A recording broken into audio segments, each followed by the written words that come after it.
Hello hi అండి, నమస్తే. నా పేరు వెంకట్. Welcome back. మా ఊరు సోది సుత్తి లేకుండా మంచి మాటలు కొన్ని, నిజాలు మరిన్ని. ఫస్ట్ ఆఫ్ ఆల్ మంచి మాటలకు వెళ్దామండి.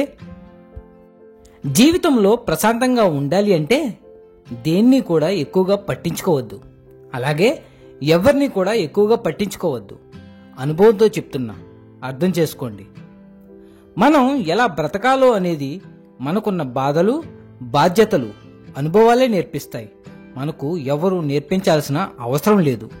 జీవితం అంటేనే ఇష్టం ఉన్నా లేకపోయినా బ్రతకాల్సిందే. జీవితం అంటే పూలపాన్పు కాదు. ఎప్పుడు సంతోషమే కావాలి అనుకుంటే కుదరదు. బాధలను కూడా భరించడం నేర్చుకోవాలి.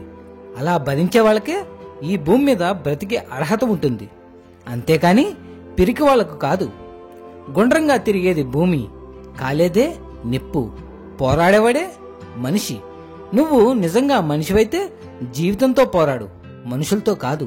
మీ బలాలని అలాగే బలహీనతని క్షుణ్ణంగా విశ్లేషించుకోండి. అప్పుడే మీరు విశ్వాసంతో ముందడుగు వేస్తారు. ధైర్యంగా ఉండండి. ఒక్కోసారి మన జీవితం గురించి తలుచుకుంటే మనకే నవ్వొస్తుంది. ఎందుకంటే ఎన్ని భరించానో, ఎన్ని భరిస్తున్నానో, ఇంకా ఎన్ని భరించాలో అని. అవునా? కానీ ఎన్ని మోసాలు, ఎన్ని గాయాలు తట్టుకోలేనంతగా తగులుతున్నా పైకి నవ్వుతూ కనిపించేవాడే నిజమైన ధైర్యవంతుడు. గుర్తుంచుకోండి. అవసరాలే మనిషిని నమ్మేలా చేస్తాయి, అవసరాలే మనుషుల్ని కలిసేలా చేస్తాయి.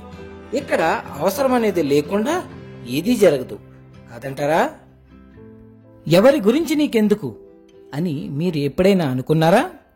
వయసు పెరిగే కొద్దీ సమస్యలు కూడా పెరుగుతాయని అంటుంటారు, కానీ అదే నిజం, కాదంటారా? మీ గతం గొప్పది కాకపోవచ్చు, కానీ గతంలో నేర్చుకున్న గుణపాఠాలు గొప్పవే అని ఎప్పుడు కూడా మర్చిపోకండి.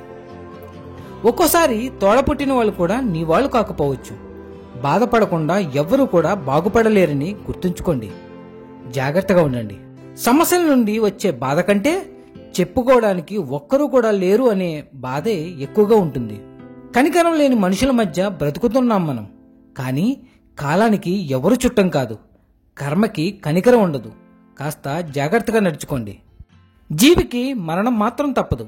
అప్పటి వరకు ఎలా ఉండాలో నీ జీవితం, నీ నిర్ణయం, అలాగే నీ ఇష్టం. అర్థమైందనుకుంటా. సమయం ఉన్నప్పుడు మనుషులకి మనుషుల విలువ తెలియదు. విలువ తెలుసుకునేసరికి సమయం ఉండదు, అలాగే ఆ మనుషులు ఉండరు. అందుకే ఉన్నప్పుడే గుర్తించండి, విలువనివ్వండి, అర్థం చేసుకోండి. సమయాన్ని మనస్ఫూర్తిగా గడపండి. ఒకరిని కోల్పోయాను అనే బాధ జీవితంలో చాలా నొప్పిని కలుగజేస్తుంది. గుర్తుంచుకోండి. ఒక్కోసారి తెలియక చేసే తప్పులే ఎన్నో తెలుసుకునేలా చేస్తాయి. ఈ రోజుల్లో అప్పు ఇచ్చినా తిరిగి రాదు, అలాగే ప్రేమ ఇచ్చినా తిరిగి రాదు, కాదంటారా?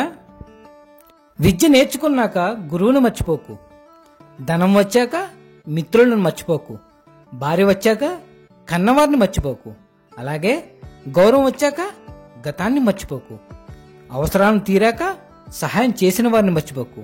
అర్థమైందనుకుంటా. ఆడపిల్లకి పెళ్లి చేసే ముందు ఉన్నవాడా లేనివాడా అని కాదు, మనసు ఉన్నవాడా చెడు అలవాట్లు లేనివాడా అని చూడాలి.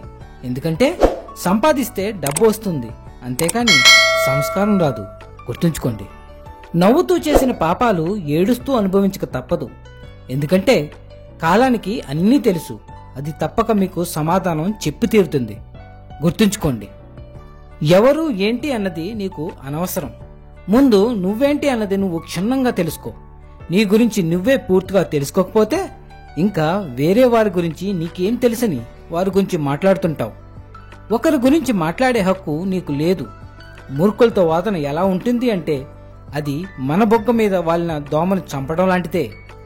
దోమ చచ్చినా చావకపోయినా మన చెంపలు వాయించుకోవడం మాత్రం ఖాయం, కాదంటారా? మీరు నిద్రపోతున్న సమయంలో కూడా డబ్బు సంపాదించే మార్గాన్ని కనుక్కోలేకపోతే మీరు చనిపోయే వరకు కూడా పని చేస్తూనే ఉండాలి. ఎప్పుడూ ఒకే ఆదాయంపై ఆధారపడవద్దు. రెండో సంపాదన కోసం మీ ఆలోచన అనే పెట్టుబడిని ఇప్పుడే పెట్టండి. ఏ మాత్రం కూడా ఆలస్యం చేయకండి. నువ్వు నమ్మిన పనిని నిజాయితీగా చేసుకుంటూ పోతే ఏదో ఒకరోజు నువ్వు కోరుకున్న స్థాయిలో నీ యొక్క కష్టమే నిన్ను ఒక రాజులా నిలబెడుతుంది. నీ ఓపిక అలాగే నీ యొక్క సహనమే దానికి పెట్టుబడి. గుర్తుంచుకోండి, బ్రతకాలి అంటే ఎలా అయినా బ్రతకొచ్చు, కానీ నీతి నిజాయితీగా బ్రతికితేనే ఆ బ్రతుక్కి అర్థం ఉంటుంది, అలాగే ఆ మనిషికి విలువ ఉంటుంది. ఏడ్చే మగవాణ్ణి నమ్మకూడదు అంటారు. అది ఎంతవరకు నిజమో నాకైతే తెలియదు, కానీ మనసున్న ప్రతి మగవాడు కూడా బాధ కలిగినప్పుడు తప్పకుండా ఏడుస్తాడు అనేది మాత్రం పచ్చి నిజం.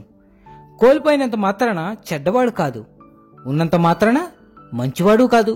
ప్రతి దానికి కూడా నడిపించే కారణం తప్పకుండా ఒకటి ఉంటుందని మాత్రం మర్చిపోకండి. మనిషికి ఉన్న అద్భుతమైన వరాలు తన మరణం ఎప్పుడో తెలియకపోవడం, అలాగే తనతో ఉన్న వ్యక్తులు తన గురించి మనసులో ఏమని అనుకుంటున్నారో తెలియకపోవడం. ధైర్యంగా ఉండు, అంతా మంచి జరుగుతుంది. ఇక నిజానికి వెళ్దామండి. కొందరు చేసే ఫేక్ ప్రామిసులను నమ్మద్దు. ఎలా అంటే, కొన్నిసార్లు కొందరు చేసే ప్రామిసులు ఎలా ఉంటాయంటే, ఎదుటివారి మీద కోపంతో వాడికి తెలిసేలా నీకది చేస్తా నీకది ఇస్తా అంటూ ఉంటారు. అలాంటి వాటిని నమ్ముకుని కూర్చుంటే ఏదో ఒకరోజు బాధపడాల్సి వస్తుంది. ఎందుకంటే ఆ ప్రామిసులు నీ మీద ప్రేమతో చెప్పింది కాదు, ఎదుటివారి మీద కోపంతో నీకిచ్చిన ప్రామిస్. అందుకే ఎక్కువ ఆశలు పెట్టుకోవద్దు అంటాను. నువ్వు ఎన్ని ఆశలు పెట్టుకున్నా పెట్టుకోకపోయినా కొన్ని అవి చేరవలసిన చోటుకే చేరతాయి, నీ దగ్గరకు కాదు. అప్పుడు తెలుసుకుంటావు చేసిన ప్రామిసులు అన్నీ నీ మీద ప్రేమతో కాదు, కేవలం ఎదుటివారి మీద కోపంతో అని. అందుకే నేనేమంటానంటే, don't make promise you don't intend to keep. ఇదేమైనా సర్వే జన సుఖినో భవంతు. మళ్ళీ వచ్చే వారం కలుద్దాం మరిన్ని మంచి మాటలతో. Signing off Venkat.